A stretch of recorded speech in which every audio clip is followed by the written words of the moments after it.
Good morning, everybody, or good afternoon, wherever you are. I know last night I said I wasn't going to be doing a video. I feel much better. I'm not sure what that was. Couple of things that I really want to focus on in this video. First, I want to talk about this storm that everybody just seems to be discussing here. I I always find it funny that forecasters bring out their pitchforks and their torches and say we're gonna get nailed, we're gonna get nailed, and then we don't, and everybody's prepared, and then the next time they say we're gonna get nailed, we're gonna get nailed, nobody prepares and we get buried. I guess weather forecasters are kind of an analogy of the boy who cried wolf. So if in the event we do get nailed, or I lose internet connection, or you lose internet connection, don't panic. Try to get your essays in, or whatever you're working on, in as early in the week as possible. So if we do have some massive power outage somewhere on the South Shore, which I know can happen, I'm pretty fair with that. I understand that life does throw you curveballs.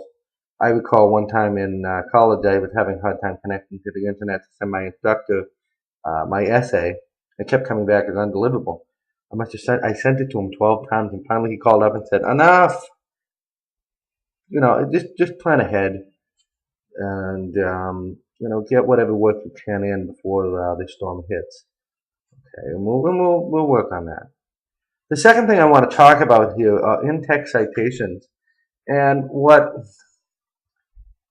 is fascinating to me is that some of you have taken English Comp 1, and the teacher probably just spent the entire class talking about himself. I've been there. And they really didn't focus on in-text citations. What you really need to focus on these because they're important. If you do not cite correctly, you could be accused of intentional or unintentional plagiarism. And I do grade pretty strict on MLA in-text citations because it's an important element of essays, and it really protects you. If I type in the first sentence of a paragraph into Google and it comes back as word for word plagiarism, I'm going to be coming after you and saying, "Hey, what's up with this? I need to file a plagiarism report, etc., etc." And I haven't seen any of that this semester, mainly because I've been so adamant about telling you guys in-text citation. And I have actually submitted some essays through Turnitin, and some of them were unintentional or miss in-text citations. Some of you wonder why you got a B plus on your essay when everything else looked good. In-text citations are really where I grade kind of heavily, because this is stuff that you've learned in English Comp 1. At the same time, I recognize that the failures of other instructors does happen. I'm going to be giving you guys a link to MLA in-text citations from the online writing lab at Purdue. Please study this. This is important. You guys have written your first essay. I'm going to be, again, looking for in-text citations for your second essay. So please get those in. Number 3, the portal. One of you guys, Alicia, emailed me, at least I got the email this morning, and said, "Mr. Curran, I still haven't gotten graded for skill building 1 and 2. I emailed you several times about this." And I looked on the portal and it came back, it showed me that I had actually graded it. This has actually happened on several occasions, especially in the in-class classes that I've taught. And one thing that I wish I had done this semester that I didn't was actually had a manual grade book. I usually use that, and it protects you guys. Really, it does, because the portal absolutely sucks. And it can drop grades, it can lose grades. What I plan on doing for, especially for when we're getting ready to post final grades, is I'm going to bring up each individual student, double check the grades for skill building, and make sure that everything's there and that everything is all set to go. And then I will make sure that I submit final grades. The portal has really been kind of a bad thing this semester, and it's possible because they changed the format of it. I don't know if you've noticed, but they have changed the format of it a little bit. We've moved further and further into fiction. Some of you have gotten really enthusiastic about Ray Bradbury's story, the story about the future, August 2026. And some of you were like, I don't really like science fiction. And that's fine. Everybody has different tastes when it comes to fiction. Why do we read fiction? Why do we analyze fiction? Oftentimes, the author is trying to tell a story, and they have a particular point of view, and they want to share that point of view with you. However, sometimes what authors have are something beneath the surface. They have a moral or a point to the story. Kate Chopin is a great example. She obviously it seems obvious from reading it that she condones cheating, and that the attitude, if it feels good, do it, which seems to be a common theme today, but it wasn't so common back when she first wrote the story, and it was clearly shocking to many people, which is perfectly understandable. A&P is obviously a coming of age story where Sammy realizes that taking a stand doesn't really make you a hero. I think we've all made mistakes, and we all have made mistakes in life, but we've all done things as teenagers. Looking back, we've said, "Oh my head," and I can testify to that. I'm not sharing anything, but I've I've had my fair share of mistakes at jobs, saying things, doing things that were not appropriate. And looking back, I realized, I wish I could take that back. Coming of age stories are really geared towards teenagers for the most part. And teenagers don't really read a lot today. And, growing up, I read a lot of stories. And I learned a lot from these stories. Especially somebody mentioned Judy Blume. I remember reading Tales of a Fourth Grade Nothing and really being able to relate to the main character, not because he had a brother who was the apple of everybody's eye, but just because I was generally ignored as a child. And I could relate. I could identify with that character. Kid today can identify with Harry Potter, for good or bad. And many women seem to be obsessed with reading 50 Shades of Grey, which is not on my reading list. It a lot of people have told me that it's porno, which I don't know. I haven't read it, but a lot of people can identify with Stephen King. He does have many believable characters that we can identify with, sympathize with, and he writes in a way that it really is easy to understand.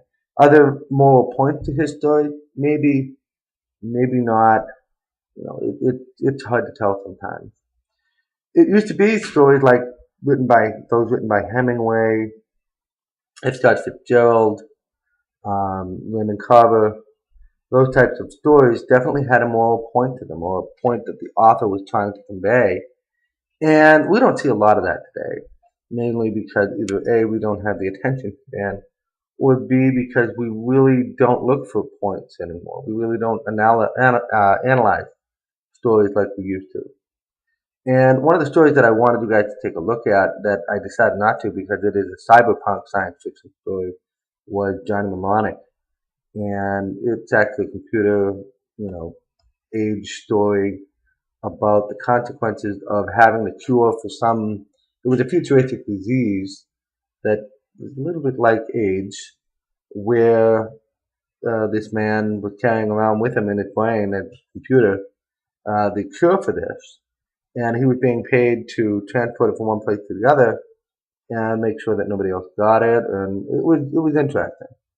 And the moral point was, it was an ethical question. Do I give this information away? Do I give it for free? What do I do with it? We don't see a lot of stories today that really emphasize ethical boundaries, things like that. We want to be entertained, and that's something that our culture has really put a lot of emphasis on. And this is why instead of reading the book, most people will go watch the movie. And it's interesting that a lot of the best books are a lot better than the movies that they portray. I just finished, maybe a few weeks ago, James Bond, Casino Royale. This was the movie that came out in 2006. The book is actually much better than the movie, minus the technology, because it was written in like 1955, 56. And it followed the movie very well, minus the technology. Back then they didn't really have computers. But I've always enjoyed reading stories, and while there are many movies out there that do compete with the meaning of the movie, the book, they don't really add up. Pretty soon we're going to be moving into the topic choice. So I really want you guys to think about an author that you really want to write about. You're going to want an author where they have that has some substance to them. There's enough information about them to write about them. And you want to make sure, number one, that your sources are not from Wikipedia. Wikipedia, I've said before, I'll say it again, is not a valid source for information. Am guilty of using Wikipedia, going all the way down to the bottom and looking at the sources. Where did they get the information from? If you're really having a hard time looking for information about your author, that may be a good place to start, or maybe you're going to have to pick somebody else. If you're picking Stephen King, you've got plenty of information, trust me. If you're picking somebody who's more obscure, like Chuck Palahniuk, whom I greatly admire, I love Fight Club, you may have a hard time with that. Danielle, you like the Cast Sisters, Hunted. I'm not sure the actual story, but it's about vampires and it's about a vampire school. I read the first two books; it was very interesting. I'm not sure if you're going to find anything. It's difficult to find information about the authors outside of maybe the author's biography or the website, and that's one of the critical aspects of this particular assignment. I'm going to save more for later, but I've really enjoyed reading some of your picks for authors. T.D. Jakes, different authors like that. Nicholas Sparks, romance. But over the next few weeks, we'll be looking more at topics, author choices, etc. Take care, guys.